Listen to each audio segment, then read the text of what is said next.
वसई पूर्वेत एका कंपनीला भीषण आग लागल्याची घटना घडलेली आहे आणि आज संध्याकाळी 7:30 वाजता ही घटना घडली आहे। आगीची ही दृश्य पाहिली तर कशा प्रकारे भयानक दृश्य आहेत आणि आगीचे लोळ जे आहेत की मागील 3 तासापासून शमण्याचं नाव घेत नाही।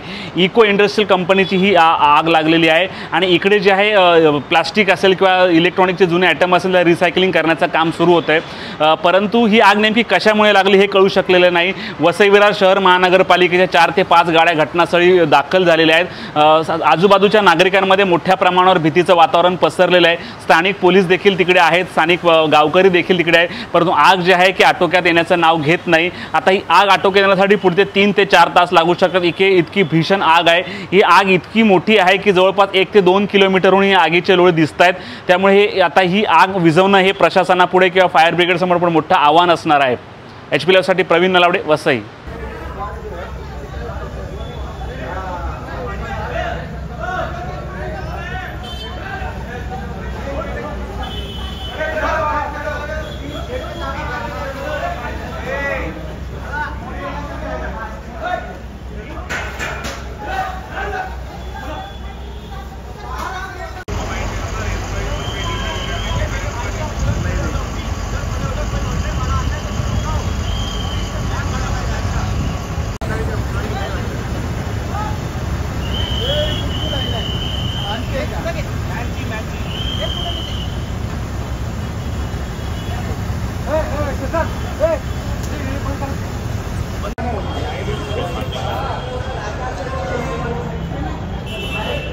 ये देख ना,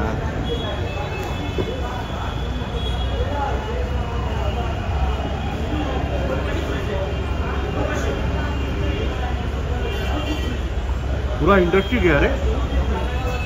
एकच इंडस्ट्री आहे पूर्ण का 2-3 आहे याच्यामध्ये? एकच आहे ना। रिसायकल